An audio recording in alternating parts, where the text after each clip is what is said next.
Welcome to this explainer. If you're thinking about joining us as a patient here at Community Minds, or maybe you just really want to understand the complete clinical journey of this advanced treatment, well, you are absolutely in the right place. Taking that first step toward an interventional psychiatric treatment can feel like a whole lot to process. But today, we're going to break down exactly what your treatment timeline will look like. My goal is to make this process totally transparent, reassuring, and super easy to grasp, so you feel completely empowered about your care. Okay, let's dive into this. We're going to cover qualifying for care, your specific treatment timeline, what it looks like inside a session, recovery and safety rules, and then we'll wrap up with some frequently asked questions so you know exactly what to expect at every single turn. All right, first up, qualifying for Spravato care and the clinical prerequisites.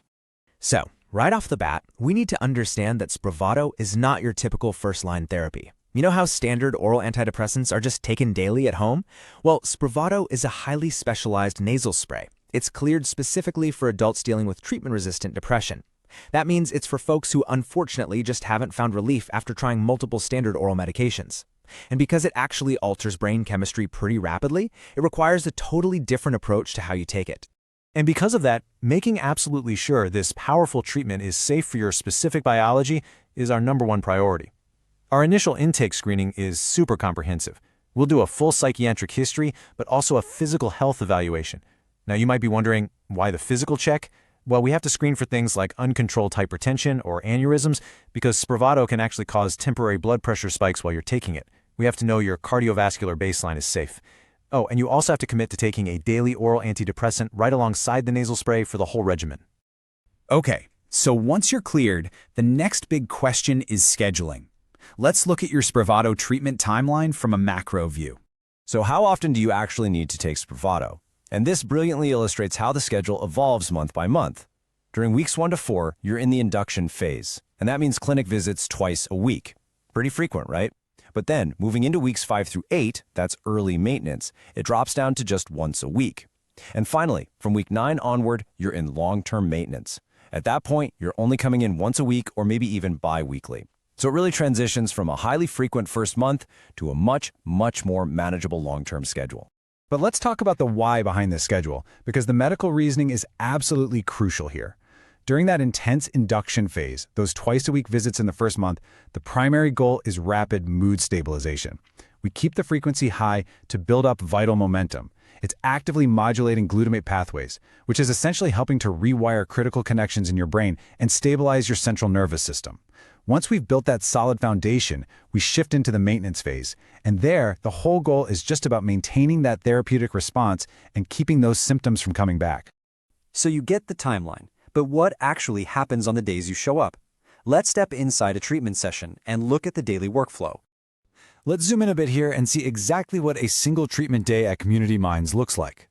I want to reassure you, this is a highly structured, multi-hour workflow, and it is entirely designed around your absolute comfort and safety. Step 1 is a pre-session vitals assessment just to make sure you're in a safe therapeutic range. Step 2 is supervised self-administration. Step 3 is a mandatory observation window. And finally, Step 4 is your post-session discharge. Let's clarify that second step, supervised self-administration, because it sounds a little contradictory, right? Basically, you'll receive a pre-measured nasal spray device and you actually administer the dose yourself. But, and this is a big but, you do it under the direct, vigilant observation of a certified medical professional. Our trained medical team is literally right there in the room with you, guiding the process and ready to immediately manage any reactions. Now there is one absolutely crucial number you need to remember here, and that is 2. 2 hours. That's exactly how long you'll be resting after taking the medication. You definitely cannot just take your dose and head out the door. Instead, you're going to rest comfortably in a quiet, low-stimulus room for a minimum of 2 hours. While you're relaxing, our staff is going to be doing regular vital checks, tracking any cardiovascular shifts, and monitoring for any transient dissociation, which really just means a temporary feeling of being a bit disconnected. We are right there with you the entire time. Okay, so once those 2 hours are up, we move into recovery and safety rules for your post-treatment care. At the end of that observation window, we'll verify your blood pressure is back in a safe range, and then we release you to a prearranged driver. This is super important because Spravato causes temporary sedation, altered perception, and mild dissociation. You have some strict behavioral restrictions. You are medically and legally prohibited from driving, operating heavy machinery, or doing anything hazardous until the very next day. And honestly, that's only after you've had a full night of really restful sleep to make absolutely sure your cognition is totally clear. And I want to be clear, these aren't just local clinic rules we made up. These are strict federal mandates. The whole treatment is governed by something called a Risk Evaluation and Mitigation Strategy, or REMS protocol. Basically, it means that here at Community Minds, we undergo continuous recertification audits, and our staff has to pass rigorous in-person skills verifications. We're fully equipped to handle anything. We even provide employer acceptance return-to-work documentation for anyone in safety-sensitive industries. It's all a massive safety net built right in. All right, let's move to and see how this builds into our final section, frequently asked questions, where we'll address some of your most common concerns. Let's just do a quick rapid-fire round on the real-world logistical stuff.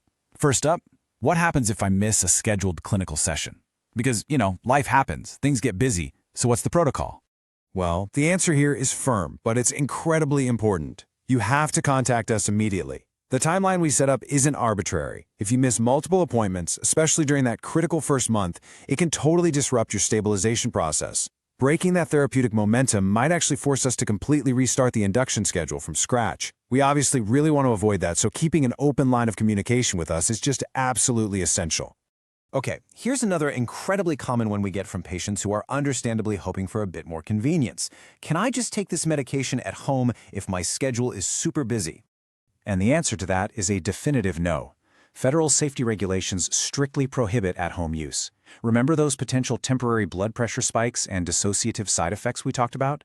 Because of those, having professional supervision inside a certified medical office is absolutely non-negotiable for your safety. No exceptions there.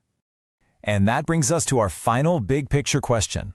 Exactly how long does the entire treatment program last? We've talked a lot about those first 8 weeks, but what happens after that? The truth is, the total duration varies a lot from person to person. Those early phases are highly structured over 8 weeks, but figuring out your long-term frequency really relies on close collaboration with our medical team. We figure it out together. That being said, many of our patients actually choose to stay on a bi-weekly maintenance schedule for the long haul, simply because it's so effective at preventing a relapse of those severe depressive symptoms. Which really brings us to our final thought for today. Yes, this clinical schedule demands a serious time commitment from you, but it's for a truly profound reason. That consistent stimulation is what literally repairs vital neural pathways in your brain. By sticking strictly to the approved protocol and putting in the time for every mandatory observation window, you are maximizing the incredible therapeutic potential of this advanced psychiatric care. The science is incredibly solid and the safety net is completely in place.